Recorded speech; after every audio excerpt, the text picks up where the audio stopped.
Sunday. Officially, this is known as rose. When you're 6'5", it's pink.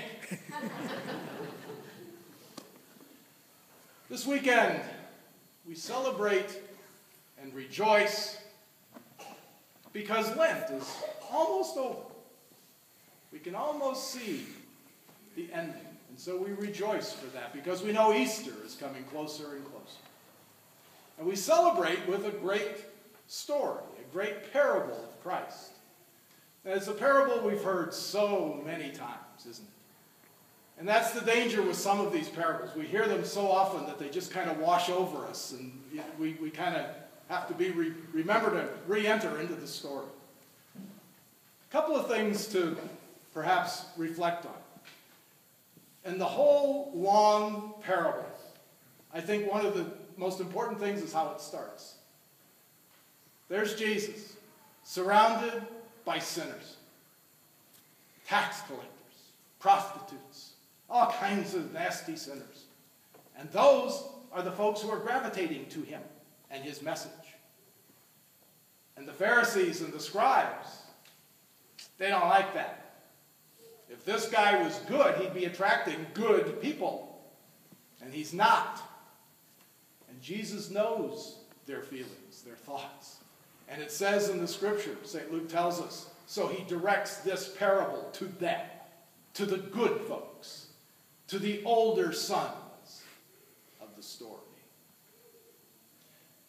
But as we listen to this story, it also strikes me that, we can hear this so many times at so many different stages in our life.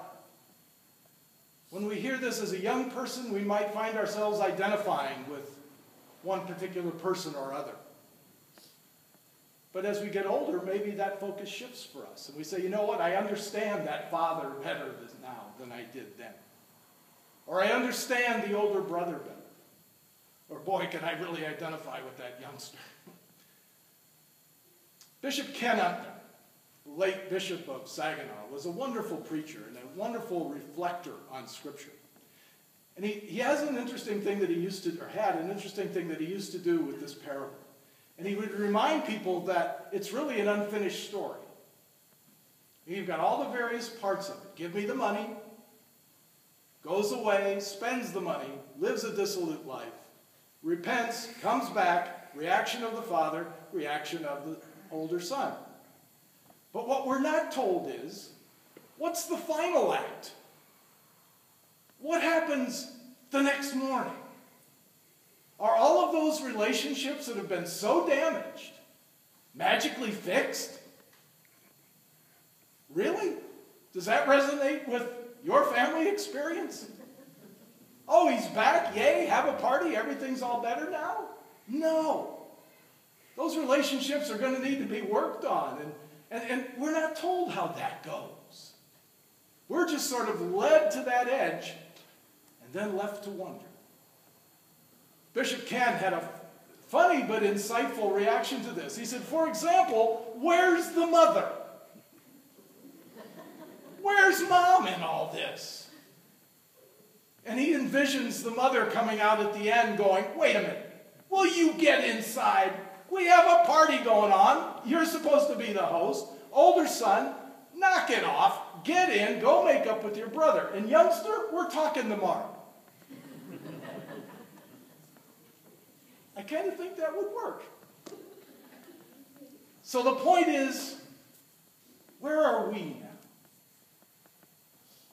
now? Let's start with the dad. Imagine you have a good friend who's a father. And he shares with you one day over coffee or a beer that, that young son of mine, he wants the inheritance he thinks he's going to get from me. What do you think I should do, Charlie? Are you nuts? You're not seriously considering doing that, are you? He's just going to go squander it. And wouldn't that be the advice? Well, wait a minute. No, this father doesn't hesitate. He doesn't ask anybody. He doesn't have a beer with somebody. He just does it. Okay, there it is. And off goes the son. Something else to notice about the dad. When the son returns, There's that father already outside who spies him from far away. Imagine how that father was spending his time while the son was off. Every day going out looking for him, hoping and praying that he would come back. And when that son comes back, does that dad react the way some of us would? I guarantee you, I would struggle as a father to have this son suddenly show back up in our lives and say, okay, that's it, I'm back. There's no demand for where have you been, what have you done, tell me this isn't going to happen again. No, just welcome home. Let's have the biggest party this family has ever had. The younger son, maybe we identify with him. We feel constrained and restricted. I want my freedom. I want to get out of here. It's boring here. I want to go to the big city. But then we get to that point in life where we say, you know what, I've hit bottom. In fact, this guy's hit bottom so much. You notice what he says when he kind of has his conversion? It's what we used to call in the old days imperfect contrition. He doesn't say, I just realized I love mom and dad and I've got to get back there. He says, I'm starving here. If I go home and he makes me a hired hand, at least I'll be fed. So even that is, he's struggling to come back. And then he gets back and is welcomed the way he is. And that older brother, how often do perhaps we find ourselves identifying with him? Wait a minute. I haven't had to have this huge, massive conversion experience, Dad. I've been with you. I've been faithful. I've walked with you every step of the way. And you've never shown me any of the same consideration you're showing him. What's up with that? Why have I done all this? I deserve better. But for all of us, the question becomes, what happens tomorrow? So I think as we continue in Lent, this is a good parable to reflect on. In my own relationship with God and with each other, where do I find myself identifying right now? With which one of these characters? And maybe it's the mom. But where am I today? But even more important, what difference will it make? And how will it affect tomorrow?